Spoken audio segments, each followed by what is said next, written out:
하게 하라. 어릴 때와 검은 머리의 시절이 다 헛되니라. 아멘. 오늘 새벽에도 하나님의 은혜와 평강이 우리 성도님들에게 넘치시기를 주님의 이름으로 축원합니다. 솔로몬은 사람이 일평생 사는 것이 무슨 의미가 있는가라는 이 근본적인 물음에 대해서 하나님이 제시해 주시는 해답을 전도서를 통해서 우회적으로 계속해서 답을 해주고 있습니다.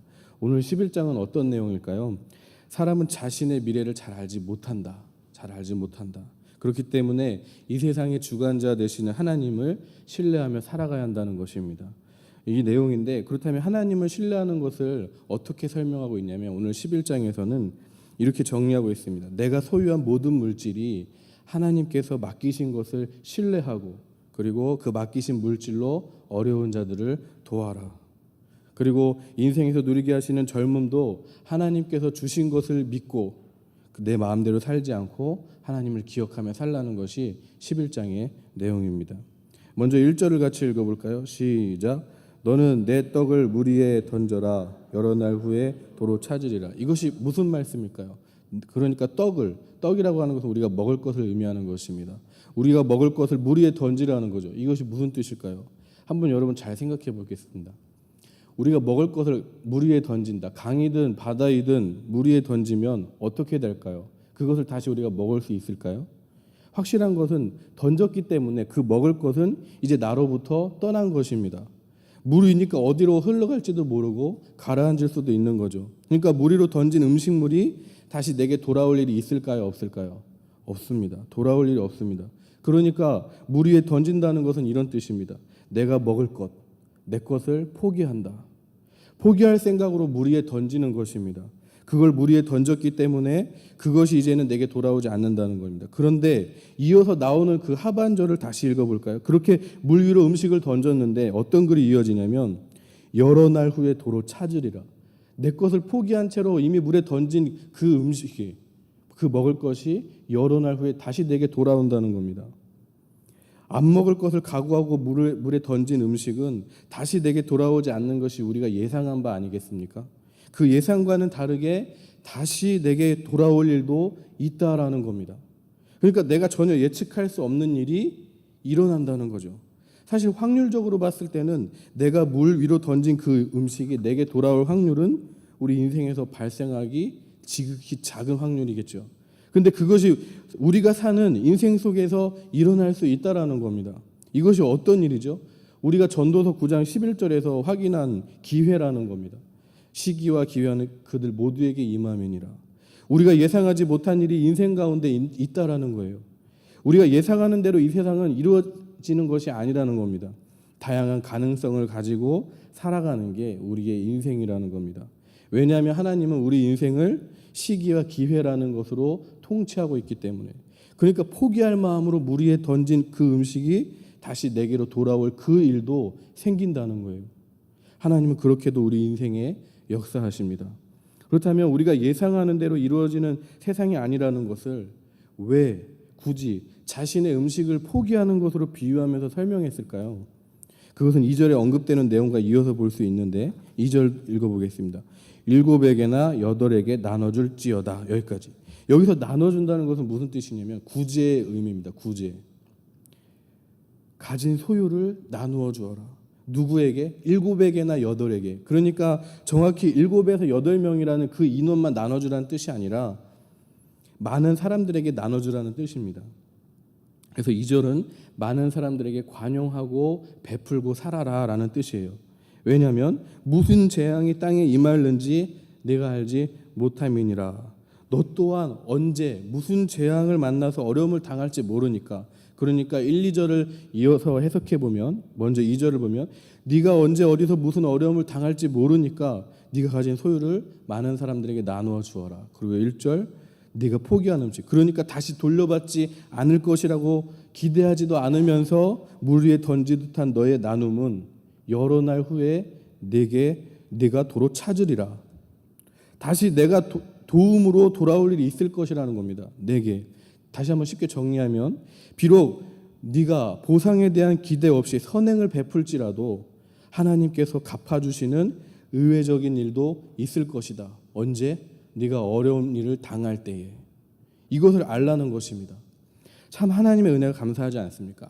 우리가 아무런 사심 없이 보상을 기대하지 않고 도울 수 있는 사람을 도왔을 뿐인데 하나님은 그런 나의 선행까지도 인정해 주시고 기억해 주시고 여러 날 후에라는, 즉 내가 생각하지도 못한 때에 의외적인 일로 나를 돕기도 하신다는 겁니다. 이런 맥락은 전도서에서만 기록한 것이 아니라 잠언서의 교훈과도 일치합니다. 잠언서 19장 17절에 가난한 자를 불쌍히 여기는 것은 여호와께 꾸어드리는 것이니 그의 선행을 그에게 갚아주시리라. 무슨 뜻이죠? 가난한 자를 향한 구제 행위를 하나님께 꾸어드리는 것으로 해석하고 있는 거죠. 그러니까 하나님께 빌려준 것을 돌려받는다는 뜻입니다. 근데 사실 우리가 하나님께 뭘 빌려줄 수 있습니까? 빌려줄 수 없잖아요. 우리는 하나님의 것을 우리가 관리하는 청직인데, 그만큼 하나님은 구제 행위 그 자체를 선하게 여기신다는 겁니다. 그에 상응하는 보상을 반드시 주실 것이라고 우리가 하는 구제에 대해서 선하게 여기신다는 거예요. 여러분, 우리는 미래에 대해서 알지 못합니다. 오늘 본문만 보더라도 미래에 대해서 알지 못하는 우리 인생의 연약함에 대해서 4번이나 언급하고 있죠. 2절처럼 지금은 풍족하지만 언제 가난해질지 네가 알지 못하고, 6절처럼 여러 일들 중에 어느 것이 더 잘 될지, 어느 것이 내게 이익이 될지 우리는 잘 알지 못합니다. 그렇다면 내일 일을 알지 못하는 우리 연약한 인생에 본문은 무엇을 요구하고 있는 것일까요? 지금 우리에게 주어진 모든 소유가, 모든 물질이 내 것이 아니라 하나님이 맡겨주신 물질임을 믿고 많은 어려운 자들을 도우라고, 많은 사람들에게 관용을 베풀면서 살라고, 너 또한 언제 어려움을 당할지 모르지 않느냐, 내일 일을 알 수 없지 않느냐. 하지만 분명한 것은 그렇게 돕고 살면 여러 날 후에 다 우리 자신에게 도움으로 돌아온다는 것입니다. 하나님이 외면하지 않으신다는 것입니다. 이 진리를 저와 여러분에게 말씀하고 계시는 겁니다. 여러분, 이 땅에 우리 것은 하나도 없음을 믿으십니까? 물질뿐이겠습니까? 우리의 자녀도, 우리 사랑하는 모든 가족도 모두 다 하나님의 소유죠. 우리는 그분의 소유를 이 땅에서 잠시 위탁받은 것뿐입니다. 그래서 우리를 뭐라고 성경은 기록하고 있습니까? 청지기, 하나님의 것을 대신 맡아서 관리하는 청지기라고 기록하고 있는 것이죠. 이 진리를 굳게 믿고 여러분 청지기의 사명을 잘 감당할 수 있기를 소원합니다. 그래서 우리 주님께 마지막 날에 잘했다, 착하고 충성된 종아라고 인정받을 수 있는 복된 성도님들이 다 되시기를 주님의 이름으로 축원합니다. 이어지는 3절에서 10절까지 끝절까지 계속 보겠는데요. 3절 같이 한 목소리 읽겠습니다. 시작. 구름에 비가 가득하면 땅에 쏟아지며 나무가 나무로나 북으로나 쓰러지면 그 쓰러진 곳에 그냥 있으리라. 이것은 구름에 비가 가득하면 땅에 쏟아지는 결론이 나고, 그리고 나무가 쓰러지면 쓰러지는 결론이 나듯이 세상사 역시 일어나 봐야 확실하게 결론을 알 수 있다라는 것입니다. 근데 여러분 4절을 이어서 보면 풍해를 살펴보는 자는 파종하지 못할 것이요 구름만 바라보는 자는 거두지 못하리라. 풍세를 지켜보면서, 그러니까 바람이 어디로 부는지 그 결과를 보고서 파종하려고 한다면, 씨를 뿌리려고 한다면 못한다는 겁니다. 추수할 때가 되었는데 구름만 바라보고 구름이 어떤 결과를 가져오는지를 다 보고 거두려고 한다면 못한다는 거예요. 이미 늦었다는 거예요. 그러니까 3절 4절 합치면 무슨 뜻이냐면, 이 세상의 모든 일은 다 그 일이 일어나 봐야지 확실히 결론을 알 수 있는데, 우리 인생은 그 결론을 다 지켜보고 나서 확실하게 일할 수 없다는 거예요. 그러면 늦는다는 거예요. 왜 그럴까요? 5절을 이어서 읽어보겠습니다. 시작. 바람의 길이 어떠함과 아이벤자의 태에서 뼈가 어떻게 자라는지를 내가 알지 못함 같이 만사를 성취하시는 하나님의 일을 내가 알지 못하느니라. 우리는 바람의 길을 알 수 없습니다.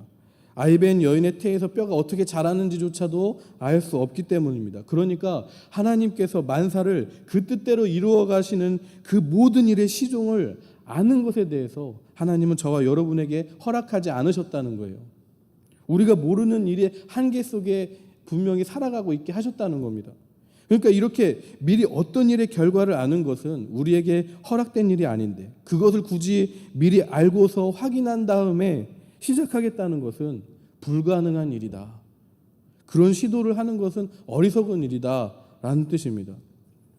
여기서 우리는 이런 기도에 대해서 한번 생각해 봐야 됩니다. 하나님, 제게 미리 보여주시면 하겠습니다. 미래를 알게 해주시면 제가 가겠습니다.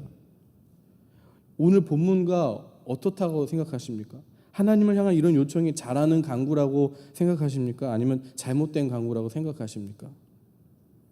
우리의 죄성을 아시는 하나님께서는 우리 인생에게 미래의 일을 아시는 것에 대해서 허락하지 않으셨습니다. 한번 생각해 볼까요? 우리가 미래의 일을 안다고 했을 때 그 미래의 일이 좋다면 더 열심히 살 사람입니까? 나태해질 사람입니까? 그 미래의 일에 대해서 나쁘다고 미리 안다면 담대하게 살아갈 사람입니까? 두려워하면서 살아갈 사람입니까? 그런 우리의 연약함을 아시는 하나님은 인생의 한계를 두셨습니다. 비록 우리가 장래일을 알지 못하는 그 한계 속에서 살아가고 있지만 하나님은 우리가 갖고 있는 그 한계로 주님 보좌 앞으로 나가기를 원하신다는 것입니다. 그리고 6절에서처럼 너는 아침에 씨를 뿌리고 저녁에도 손을 놓지 말라. 이것이 잘 될는지 저것이 잘 될는지 혹 둘이 다 잘 될는지 알지 못함이니라. 비록 우리가 장래일을 알지 못하지만 그 한계 속에서 아침에도 씨를 뿌리고 저녁에도 손을 거두지 않는 노력을 멈추지 말라고 하는 겁니다.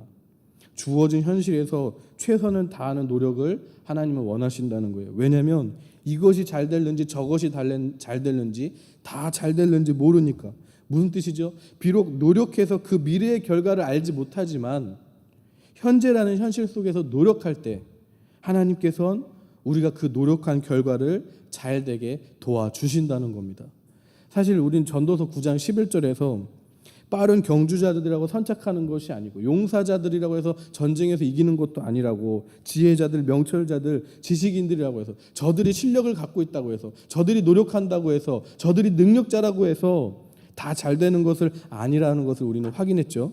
근데 여기에서는 사람이 부지런하게 노력하고 애쓴다면 어떤 일이 주어진다고 기록하고 있습니까? 하나님은 우리가 노력한 긍정의 결과를 우리 인생에 허락하시기도 한다는 겁니다. 여러분 믿으십니까? 우리가 노력한 결과가 좋은 결과라면 정말 우리 뿌듯하지 않습니까? 학생들은 열심히 노력해서 좋은 성적이라는 결과를 얻으면 뿌듯하고 청년들은 열심히 노력해서 좋은 직장을 얻으면 직장이라는 결과를 얻으면 뿌듯하고 직장 취직이나 사업을 해서 열심히 노력했는데 승진이나 사업 번창이라는 결과를 얻으면 너무나도 좋습니다. 그렇게 노력하면 좋은 결과를 얻을 수 있는 해 아래서 햇빛을 보는 일이 얼마나 좋을까요? 7절 빛은 실로 아름다운 것이라 눈으로 해를 보는 것이 즐거운 일이로다. 전도자는 인생의 이런 긍정적인 면을 좋아하고 있는 것입니다. 그리고 8절에 이어서 사람이 여러 해를 살면 항상 즐거워할지로다. 여러 해를 살 동안 이런 즐거운 가능성을 생각하고 항상 즐겁게 살라는 것입니다. 그러므로 비록 우리가 장래를 알 수 없는 한계 속에서 살아가고 있지만 우리에게 허락하신 오늘이라는 현실 속에서 노력한다면 하나님은 노력의 열매를 맺게 해주실 것이고 아름다운 오늘을 누릴 수 있는 그 기쁨을 주신다는 것입니다. 근데 전도서 9장 11절의 말씀처럼 우리 인생이 꼭 노력한 대로 좋은 결과만 얻을 수 없다는 현실을 감안한다면 노력의 결과가 좋다는 것은 무슨 뜻이 되는 거죠? 분명히 하나님이 주시는 은혜이고 하나님이 주시는 선물이고 기적인 줄 믿습니다. 그렇기 때문에 내 노력의 결과가 좋다면 바로 그것이 하나님의 기적임을 믿으시고 진정한 감사와 찬양을 하나님께 올려드릴 수 있는 저와 여러분들 믿음의 성도들이 되시기를 주님의 이름으로 축원합니다. 근데 이런 은혜의 현실을 분명히 살고 있지만 또 우리가 한 가지 잊지 말고 살아야 할 것은 무엇입니까? 전도서는 이어서 인생의 또 다른 단면을 의식하고 살라고 분명히 기록하고 있습니다. 11장 8절에 남은 하반절은 우리가 사는 현실의 어두운 면도 분명히 있다라는 것을 객관적이고도 냉철하게 일깨워주고 있습니다. 그러나 캄캄한 날들이 많으리니 그 날들을 생각할지로다. 다가올 일은 다 헛되도다. 우리가 사는 인생은 분명히 끝이 있다는 것을 잊지 말라는 겁니다. 그러므로 우리는 오늘을 기뻐하는 동시에 또한 인생의 끝이 있다는 미래를 의식하면서 우리에게 주어진 현실을 책임감 있게 잘 사용해야 될 줄 믿습니다. 그리고 그 끝은 완전한 끝이 아닙니다. 우리 성도들에게는 생명의 면류관을 받는 날인 줄 믿습니다. 연이은 9절과 10절도 바로 청년에게 이것을 교훈하고 있는 것입니다. 청년아, 주어진 오늘을 기뻐하며 살되 심판의 날도 있으리니 허락된 오늘을 책임감 있게 살아라. 말씀을 맺겠습니다. 오늘도 말씀이 주는 교훈을 따라서 우리의 하루를 믿음으로 가득 채우실 수 있기를 주님의 이름으로 축원합니다. 또 한번 광고 드리겠습니다. 내일 새벽은 태풍 쏠릭 때문에 새벽 기도가 없습니다. 집에서 기도하시고 아무런 사고가 일어나지 않기를 함께 마음을 모아 기도해 주시길 바랍니다. 기도하시겠습니다.